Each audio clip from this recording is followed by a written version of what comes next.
everybody! 大家好! I welcome you to Jade Palace Yamingong. My name is Yaya. Today, let's do something a little bit different. May is Asian American and Pacific Islander Heritage Month. To honor this month, I will be recommending some awesome works in this video to better help promote an understanding of Chinese culture. In order to improve representation, we need to start with education. So let's get started. A quick disclaimer. I cannot speak for all Asian cultures. I can't even speak for everyone of similar cultural background as me. All the works that I will be recommending in this video is to provide materials that I think will help for a better Chinese representation, not a representation of all Asians. Let's start with fashion, since I'm a fashion designer. When you think of Chinese fashion, the images of qipao and cheongsam comes to mind, but neither of these are a proper representation of our cultural costume. Throughout China's history, we have had over 18 dynasties take over, which means that fashions were also different. Just the Tang dynasty itself, which lasted around 200 years, had so many different styles. One of my favorite books is 5,000 Years of Chinese Costumes by Chunming. This text has a perfect breakdown of popular styles according to each dynasty. Since the illustrations are drawn based on actual historical costume artifacts, they're very accurate.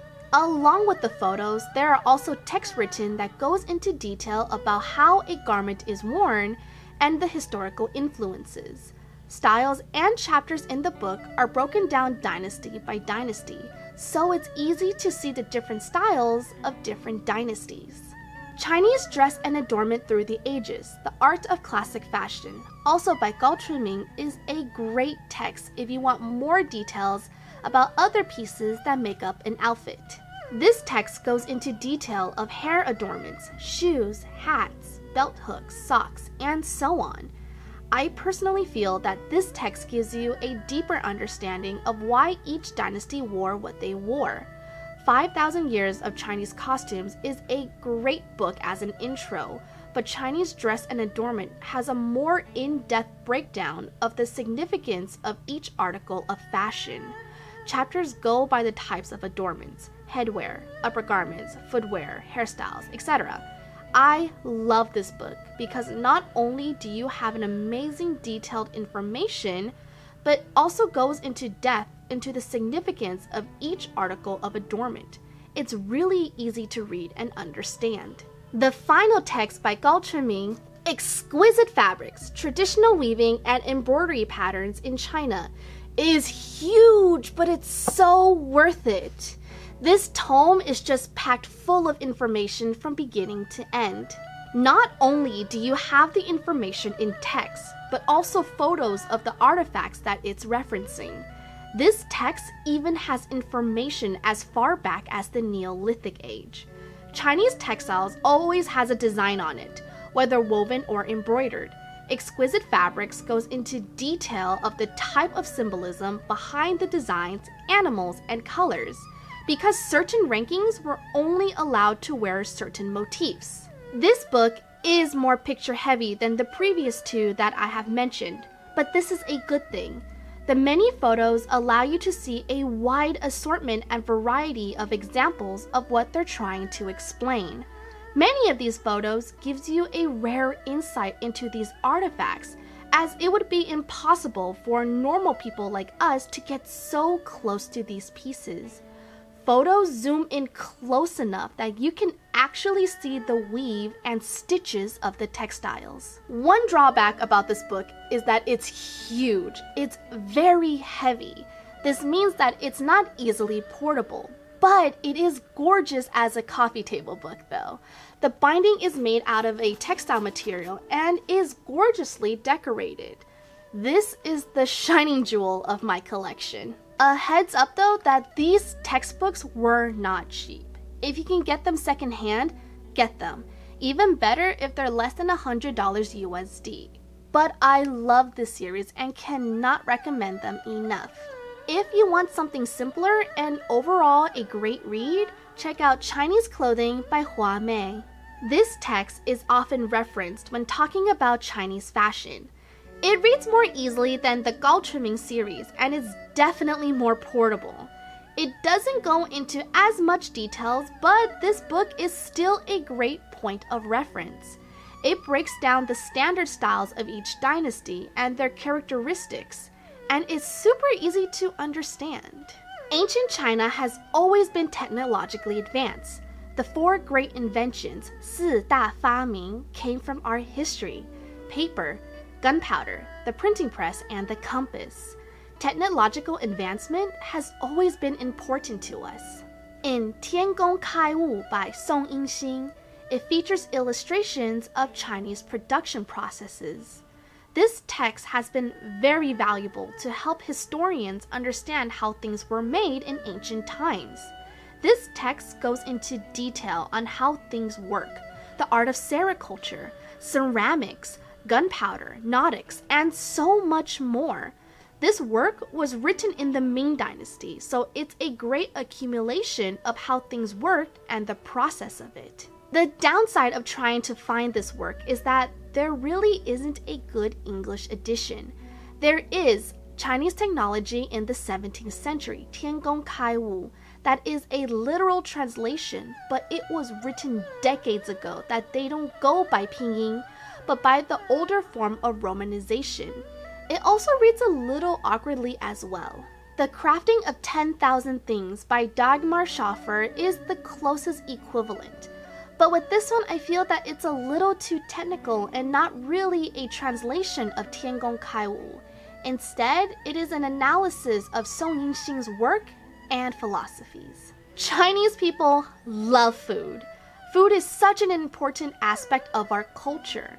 There's a reason we eat what we eat, and you need to understand our history and culture to know why. 随缘食单, known as Way of Eating or Recipes from the Garden of Contentment by Huamei, is a great book that delves into different dishes of Chinese culture. The original book was written in the Qing dynasty and goes into details about different ingredients, the best way to cook them, and what other dishes they go well with. Finally, on my list of recommended texts is Shan Jing, known as the Classics of Mountain and Seas or the Chinese Bestiary. This work is ancient. Shan Jing is said to be written by Da Yu or Yu the Great, an emperor of the Sha dynasty. Too many times have I seen Chinese mythical beasts only portrayed as dragons, phoenixes, or nine-tailed foxes in Western media. We have so many other mythological creatures that they can work with if they just do a little more research. Shan Jing depicts all of China's beasts according to the area they live in. If you can, don't get the Penguin edition, but instead the Strassberg one. It's more accurate and has all the original illustrations. The Penguin edition reads awkwardly, uses older form of romanization, and doesn't have any of the images that it's referring to. I will go into much more details about this particular work in a future video. There are a lot of Chinese dramas that are pretty good and can really pique your interests. Historical dramas that I recommend are 知否知否, the story of Ming Lan. It depicts the life of an average noble lady of low birth, but it's a great insight into the society as well as the family virtues of the Northern Song dynasty. 大秦赋之东出, Qing dynasty epic, is a great drama about the rise of the Qing Empire as well as the life of Emperor Qin Shi Huang. 延禧攻略, Story of Yanxi Palace, is an awesome drama about Consort Ling, Ling Fei, the mother of Emperor Jia of the Qing dynasty. If you have time for longer dramas, check out 甄嬛传 and 芈月传. Chinese media is kind of known for gong fu or just people flying around, but Western media never gets it right. Some awesome fantasy dramas that I super recommend are 白发, Princess Silver, 烈火如歌, The Flame's Daughter, 三生三世十里桃花, Eternal Love, but there are just too many dramas to list, and if you would like a video dedicated to what dramas I recommend, let me know. If dramas are too long and require too much focus, then watch some Chinese movies. Within the last decade, China has grown exponentially in media. Personally, I feel that their animation, which has its own cultural characteristics, doesn't lose to Disney.哪吒, Jiangsu, and Yiyangshi, the Yin-Yang Master, has been my recent favorites. This is but a small list of my own personal recommendations. I really encourage you guys to research more and explore for yourself. As I said in the beginning of the video, I can't speak for every Asian culture. What a lot of people forget is that Asia is not just China, Japan, or Korea. You have so many rich cultures in other parts of Asia. You can't forget Southeast, West Central, or Middle Eastern Asia. In China itself has hundreds of different ethnic cultures. And since Chinese is but one small part of Asian American and Pacific Islander culture, I encourage you guys to go research more about different cultures this month. What you can do to help the Asian community is to be educated, be aware, be kind, and help support Asian creators. Speaking of supporting Asian creators, I have a Teespring if you'd like to support the channel. I have a lot of super cute designs that I'm really proud of, so please check it out if you can. Link is in the description below. What do you guys think? Do you have any recommendations? What other works would you like to see me review in the future? Leave a comment down below because I would like to know. Also, leave a comment if you can. It really does help out small channels like mine.